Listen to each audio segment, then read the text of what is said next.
The Art of Jacob Emory. Written by Peterdivine. Ghost stories? Nah, we don't have anything like that around here. We do have the story of Jacob, but that's about as close as you'll get. You really want to know? Well, I'm not supposed to tell you, but alright. Just no interrupting. I don't have the patience for it. How to describe Jacob Emory? Well, I guess you could say he was the kind of guy you could never take notice of. This isn't to say he was a bad kid in any sense. Many people in this town thought he was the most reliable person for an odd job in the state. But he never really excelled in anything. He was the living proof behind the statement, Jack of all trades, ace of none. Most of this was due to his own lack of will. He dabbled in damn near everything this town could offer him. Automobiles, radio operation, store management, what have you. But he never stuck with anything. His friends and workers went after him about it a number of times, but everybody got the same unsatisfying response. Just wasn't enough. Needless to say, any friends he kept were either very patient or never spoke of the matter altogether. It was probably inevitable, then, that Jacob would go to leave abroad. I don't remember where he went, but I think Gertrude down the street knew before she passed on. You'll have to scout someone else if you ever get curious. In any case, no one ever tried to stop him. Everybody thought that a little travel would stamp the ambition out of him, or else feed it until it was no longer an issue. Hell, we even gave him a sending-off party, which I thought was pretty nice of everybody. So anyway, he was gone for 6-7 years? Can't remember. You'll have to check with someone else about that too. Anyways, he came back eventually, and he had changed, obviously enough. He was amiable, energetic, all smiles all the time, and we all quickly learned why. He showed us a souvenir he'd brought back, a solid black stick, the length of a pencil but the texture of chalk. We all wondered why on earth such a simple thing would prompt such a spring in his step, until he gave his demonstration. He took a piece of paper, and with this stick, God, there's got to be a better word for it. With this stick, he drew a crude circle. It dropped and rested on the border of the paper like a stone. It didn't leave the paper, but it acted out on it, sort of like an old movie projector on a screen. Son, I know how crazy that sounds, and if you feel like playing skeptic, then you can leave an old man to his craziness. But I know what I saw, even if everyone's been hushing it up. And that stone he drew dropped. Jake even passed around the paper. As it was being passed, it rolled around as the paper got tilted. None of us had any words for it. Hell, what was there to say? But he continued drawing demonstration after demonstration for us. Stick figures in various pageants and plays, doing everything from fighting each other to making perfect human pyramids. And we all thought it was incredible. That was all the go-ahead he needed. He announced that he planned to put on shows to pay for rent and food, where he could draw anything the crowd members wanted. That we talked some length about, and he eventually convinced us that it would be safe, his drawings ethical, the practice lucrative and unique, and the attention would not go anywhere outside the town's borders. Poor Jacob. If I'd not been so swept up in the moment, I might have read the signs right then and there, saved the sorry son of a bitch by snapping the terrible thing in half. But I was younger. We all were. And we saw no problem with encouraging him with what we all saw as an incredible experience to be shared with everyone else.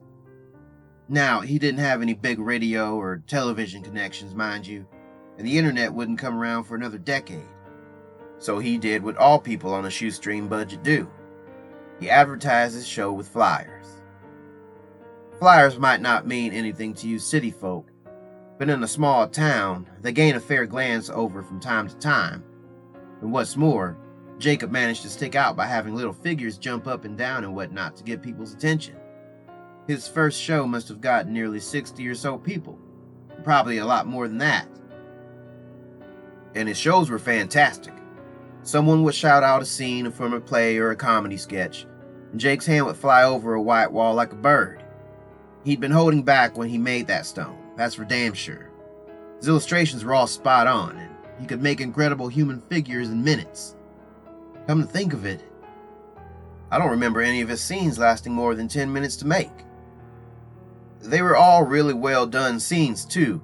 Not only could you see a knight charge a castle, Jake would draw the castle's interior as well, like a wedding cake split down the middle, so you could see the knight scale the walls, fight his way through levels to the dungeon, fight back out with the princess, and make a leaping jump off castle parapets onto his getaway horse all in complete silence.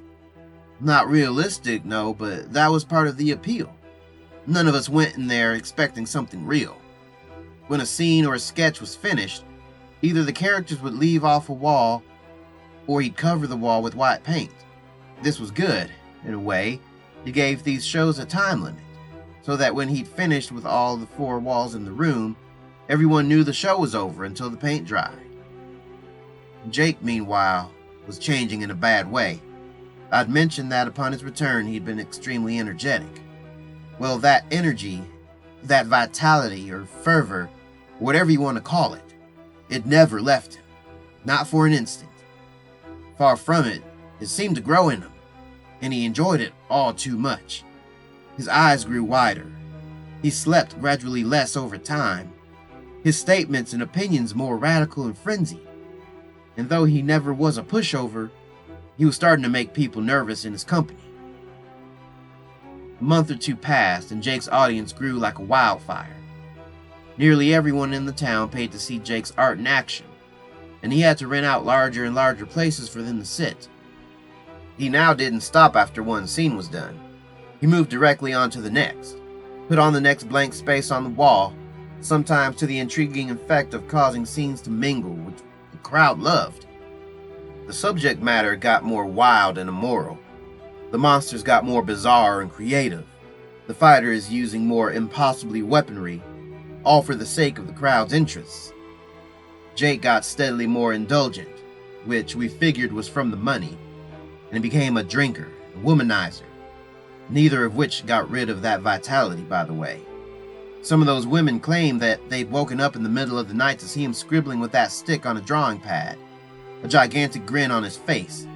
While most of them said they'd assumed he was drawing them in the nude, there's rumors that 1 or 2 of them got glances of that notepad. Those anonymous few supposedly said that those drawings absolutely weren't nude pictures.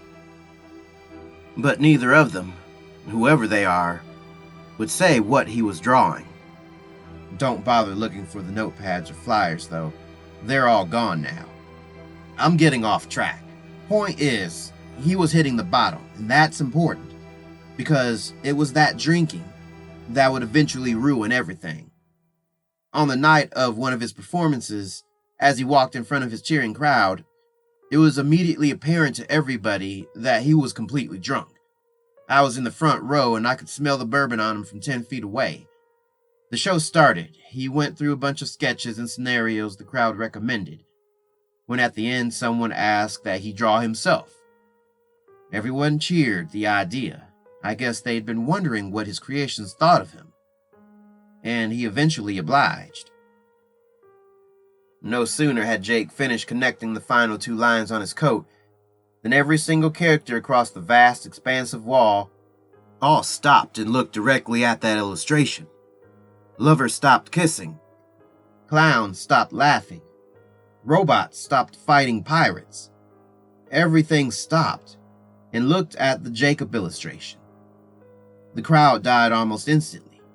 I remember Jake's face at that moment, pale white and full of terrible comprehension at his mistake, and looking desperately for the cans of white paint he'd forgotten to put out before the show. Everyone else, they were looking at the fake Jacob. That Jacob reached into his jacket pocket, pulled out a black stick of his own, and as we all watched, drew a door. He pushed on his side, and the door swung open, allowing him to walk through onto the floor of the auditorium. The rest was an absolute hellish pandemonium. People screamed and ran for the exits as Jacob's characters, both those currently on the wall and those which had previously left before being covered up, ran out of their own exit, throwing pies, shooting lasers, blowing fire and poison and the impossible. I was near enough the exit to escape and gave only a backwards glance. The scene will haunt me forever. Jacob Emory was being dragged by his creations, kicking and screaming, through the door his copy had made. The auditorium burned down, obviously enough, but I have no idea how many characters escaped, what happened to the fake Emory, or how many people died. The fire brought the fire department from the nearest cities up to over 100 miles away. They in turn brought the police force, which brought the government, which hushed up everything. They took the flyers and any art Jake had made, and swore to everyone to secrecy or else life detainment. The fire was blamed on a cigarette in the garbage during a basketball game, and we all eventually went on with our lives. Jacob was made to never have existed. In retrospect, I'll realize everything. Jacob hadn't been creating illusions. Illusions don't move, much less act or attack. They're just images people see, shadows made to look like real things. Jacob had been making life, actual, thinking things in some alternate dimension, using a power that was never meant to fall to mortal hands. He got drunk on his power. His punishment was probably well deserved. Incidentally, the government screwed up on 2 different accounts. They did a damn good job silencing everybody, but proof remains. The ruins are still there, you know. The auditorium's ruins. I hear they're going to start reconstruction soon, which will wipe out any remaining evidence someone can definitely see. But I went back there once, several years after the fire. Just once. Amidst the rubble, covered in ash, I saw something squirming. I looked closer. It was Jacob Emory's hand on the wall. Exactly like it had been 3 years ago. Sweaty but calloused, I remember. But it was constantly flailing, as if the body it was supposed to be attached to was still writhing in flames. That was mistake number 1. Number 2 was those creations. Like I said, I don't know how many escaped, nor how many the government agents found and caught, but I will say only this. Those tall grass meadows on the outskirts of town, don't go into them. Ever. You were asking about those white figures you've seen at night, right? This town doesn't have ghost stories.